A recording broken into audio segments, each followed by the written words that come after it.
So the song Yellow Brick Road ends, and Peter and Alice are reluctantly convinced by their respective best friends to agree to a night out on the town. We follow Peter as he gets off the couch and heads into his bedroom to take his keys and his wallet off of his dresser. But while he's there, he sees in the stack of items the thimble from the first scene. He picks it up and looks at it for a moment, almost a little confused, and then goes ahead and tosses it in his pocket with the rest of his stuff.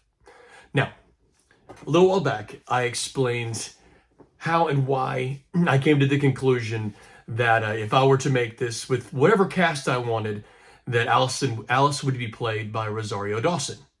And I just kind of left it that, 10 years ago when I created the first version of the screenplay that I would play Peter myself.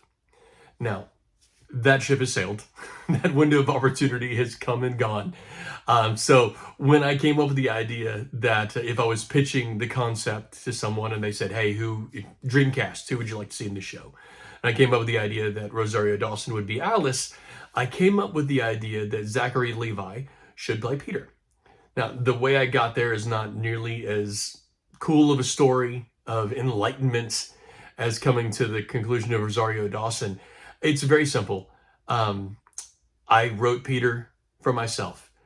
And you know how sometimes, when you close your eyes, you kind of envision this perfected version of yourself that is better than you've ever been, better than you'll ever be, but still this mental image that you have of who you kind of wish you were.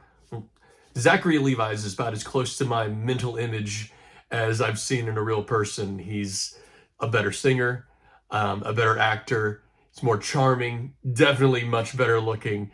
And since Peter was written for me and he's like the idealized version of me that I see when I close my eyes, then he would be my ideal casting for Peter.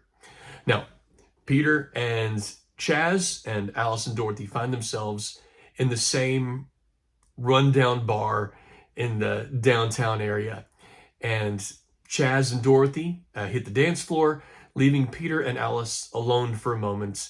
And after a moment of awkward conversation, they realize who it is that they've run into, a friend that they have not seen in around 25 years. Now, keep in mind, this is 25 years from the last time they saw each other, which is not that opening scene. So they are more than 25 years older than the last time we saw them. They probably, went through middle school together, high school together. They likely finished growing apart sometime in their late teens. So it has been a good bit of time since the last time that they saw each other.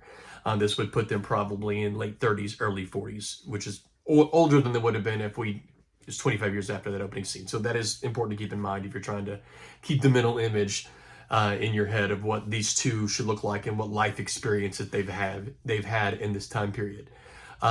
Peter, excited that he's met an old friend, offers to buy her a drink. She agrees. And so Peter heads to the bar, but while Alice watches him go to the bar, she has a little bit of a panic attack and she rushes outside for some air and to sing the song So I Wish, the first real solo in the show.